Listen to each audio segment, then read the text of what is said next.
Hello, everyone, and welcome to the Categorically Romance podcast. I am Bree, and I am joined by author Ruby Basu today. I'm so excited. Thank you so much, Ruby, for joining me. Tell us a little bit about yourself. Hi, Bree. Thank you for inviting me on. I'm very excited to be chatting with you today.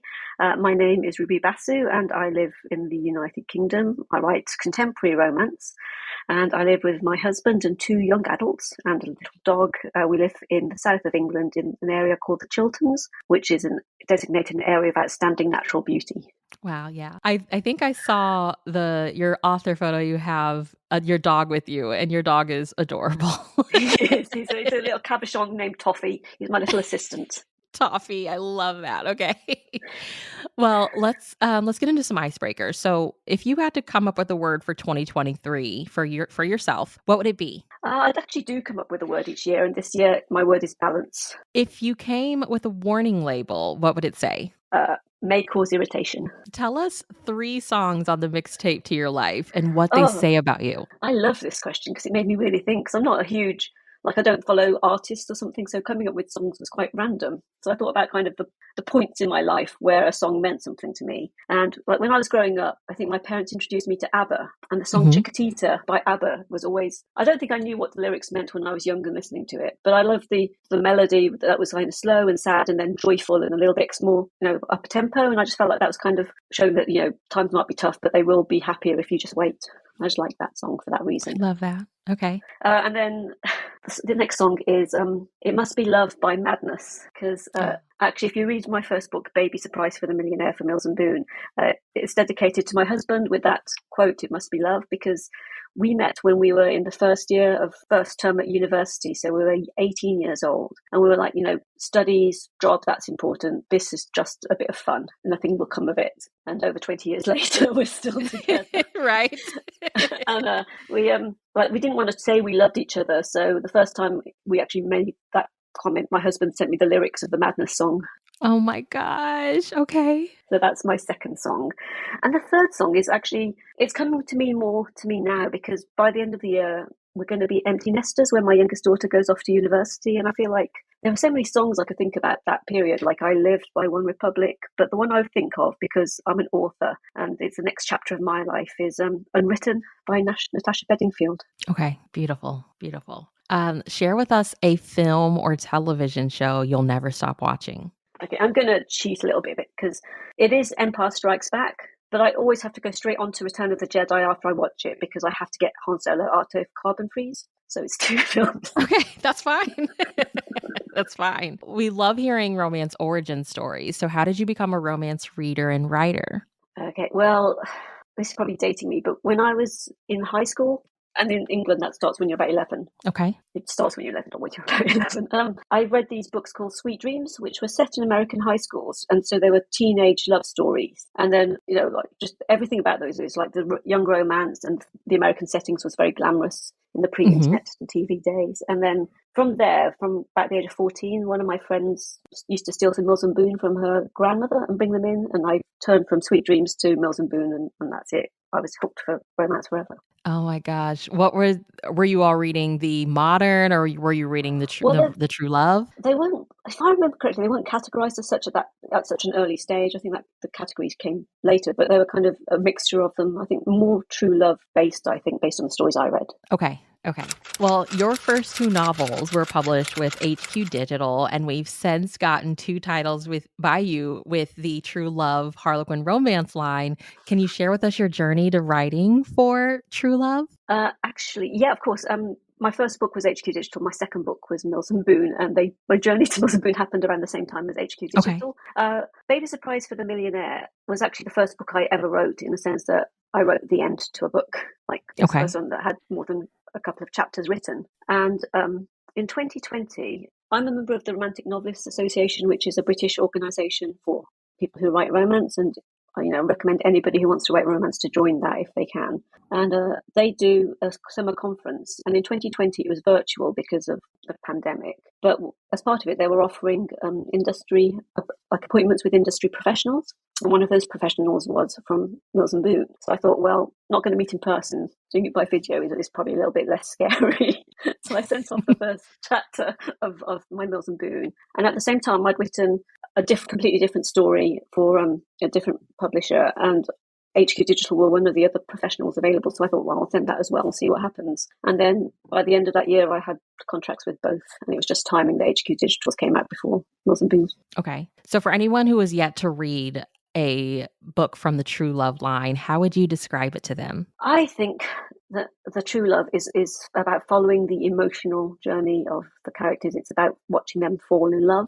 I mean, there can be passionate scenes, but it's not about like passion and desire as the main focus. It's about that emotional connection between the two characters. Yeah. Well, congratulations on your latest True Love release, Thank you. Cinderella's Forbidden Prince. I mean, one of my all-time favorite covers. Like, I didn't Oh, send this yes. to you, but like what did you send to the art department for the cover of this book? Because Oh. it's so gorgeous. The model of Rohan is so gorgeous.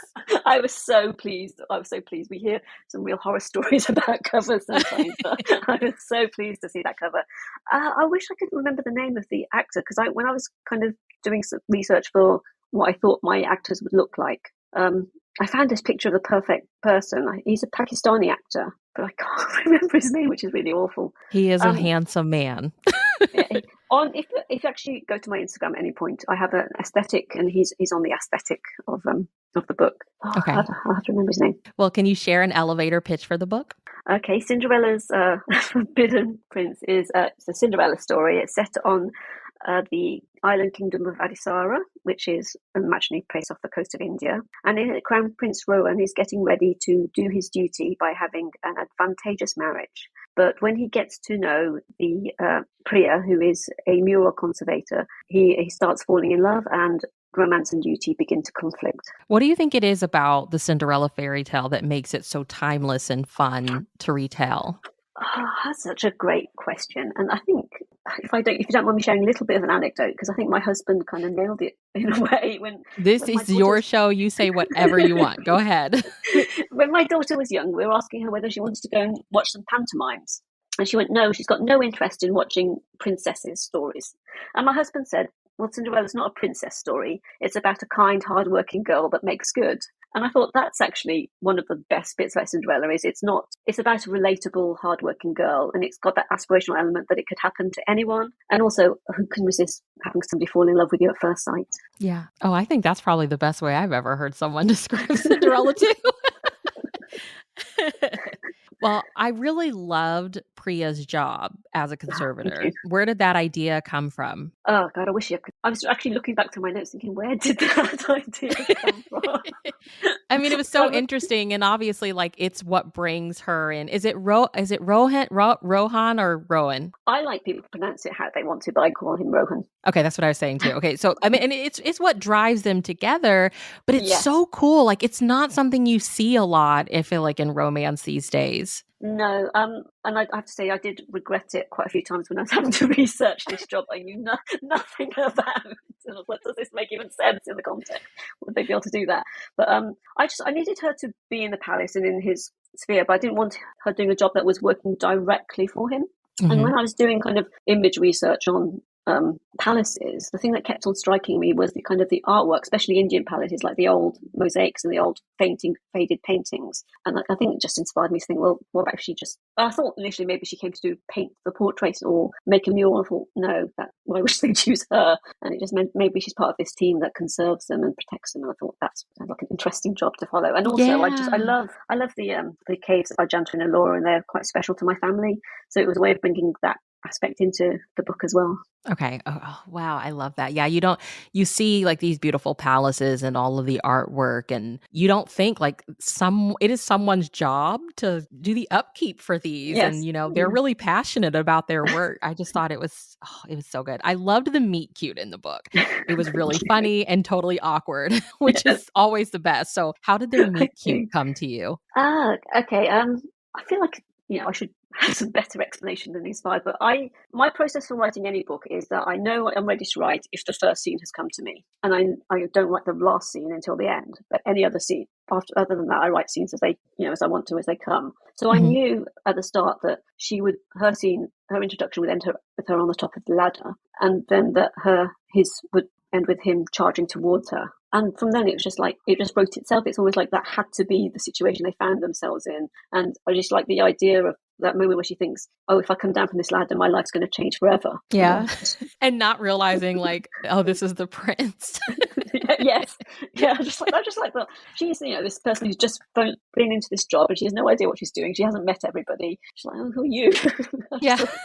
She's like, hold on a sec. And like everybody gasps, like, oh my God. And she doesn't understand why. Yeah, It's like, just you just put told the the hand prince.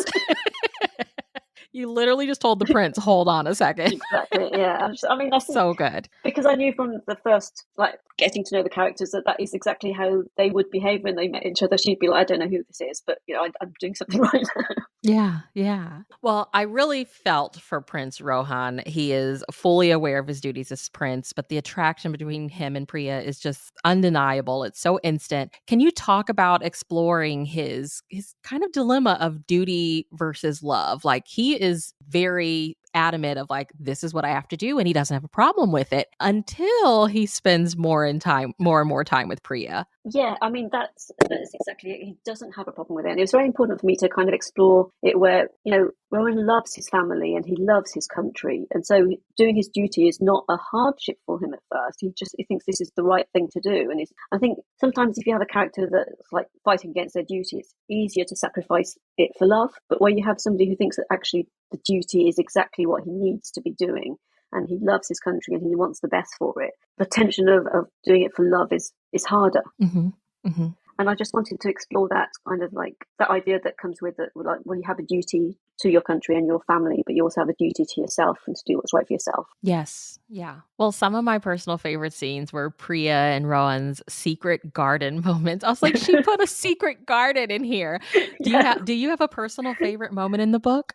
Oh, actually, my favourite moment is in the secret garden. It's on the night of the gala ball, where they meet secretly to have a dance and have a waltz. And I wanted that kind of, Regency idea of a dance with the person you love, like Yes. whirling I in their was arms. like, I feel like I held my breath reading that entire chapter because I was like, are they going to get caught? But I loved that you like really just you let them have their moment. Like it's just Yeah, them in this secret garden. It was so fairy tale moment. yeah, exactly. And then at the end of it, it's where she has that major realization that things can't go on that way. And I think that Yeah. was hard to Yeah. write because it just Yeah. had that magical moment. Well, let's get into some round out questions. So, if you're writing for the day and you find yourself stuck on a scene, who do you call or what do you do? Well, as I mentioned, I don't like write linearly, so I don't Mhm. often get stuck in a scene because if a scene's not working, I just go on to the next one that comes to me. I don't always force myself, but I think if a scene that I thought was okay isn't working out, I pull back and I ask what is the purpose of this scene? What information am I trying to know? What's the character growth in the scene? And sometimes I find then that actually I don't need the scene. I just need to have that piece of information. I could put it in somewhere else. So I was writing an unnecessary scene. Okay. Okay. And I don't really talk my ideas through with anybody because I need to sort it out in my own head, I think. Okay. Well, who is one of your most read authors? I would say Cresley Cole, who writes the Immortals After Dark paranormal fantasy Oh my romances. gosh, I really? love them. I think I've made it up to I think book 5. It's like the Oh, ghost wow. and the vampire book and I loved it so much. Yeah, there's so many. I mean, normally I have that kind of rule that a lot of people have, which is you don't start a series until you know it's ended because you don't want Yes. the author to stop halfway through. But with her, I'm like, just give me the next book, and I keep Yeah. on looking to see whether she's written any more. But I think she's up to 14 now or something. I've read all of them. Yeah. Well, what was one of your last unputdownable reads? This is a really good question because I haven't had the kind of focus to read much. So the last one is 10 Years by Pernilla Hughes. And to be honest, Okay. actually, it was my last unputdownable read. But when I first picked it up, I read the first chapter and I couldn't read anymore because I don't know if you read the book, but it packs such an emotional punch. I wasn't ready to read it then. But then Mhm. I picked it up back up when I was in a better frame and I just couldn't put it down. I love the story. I love the I love characters. that. I love that. Like sometimes it's just like not the right time for the book. I think Yes. timing is so important when it comes to reads. Yeah. Exactly. Yeah. So there's no point forcing yourself, I think I've realised, because I think I wouldn't have enjoyed it if I had, just because of that frame of mind issue. Well, you decide you want takeout for dinner tonight. Where do you order from and what's your order? It is from a Thai restaurant and it's jasmine rice and the pad thai. no, well, it'd be pad thai noodles as well as pad kar That prao. So these sounds are that sounds so delicious. stir fried, whatever meat, normally chicken for me, and with basil leaves. Absolutely love it. That sounds I so will learn how to delicious. pronounce it somewhere because that's my new thing. I want to learn to speak Thai this year. Okay. What is one hill you will wholeheartedly die on? Oh, this is great because there's lots of things I have strong opinions on, but not much I would die on a hill for. But I would die on a hill that says that if you've got one of the best cinematic plot twists ever, don't make prequels. Okay. Okay. Yes, it's I another Star agree, Wars I reference. agree. Yeah, I love that. Well, are you currently working on anything that you can tell us about? I've actually just sent in my next book for Mills and Boon. So I'm Oh my taking a bit of a break before I start on what will be book 4 for Mills and Boon. Oh my gosh. Okay, can you give us an idea of what this next one is about? It's going to take place on a yacht. Oh my gosh. Okay. Okay. I'm Well, never I sure can't when I wait. can say stuff, but yeah, it's going to be a yacht. I love the idea of the forced proximity, what that can happen with that. Well, I can't wait. I just recently subscribed to getting the True Love books delivered. Oh, Like I did okay. the subscription. So I'm like, every month, all 4 of them will just arrive at my house and I can't wait. Great. Well, lastly, where can everyone keep up with you online? Where can I be found online? I have my own author website, which is rubybasu.com. And then on Instagram and TikTok, I'm author Ruby Basu. And on Twitter, I'm writer RB01. Well, thank you for hanging out with me today and letting me talk about this book with you. I loved it. I can't wait to see what you come out with next. I'm just so excited. I'm like, oh, I need more Ruby. I need more Ruby True Thank you. Love. I've So really enjoyed talking with you, and thanks for letting me talk about Cinderella's Forbidden Prince.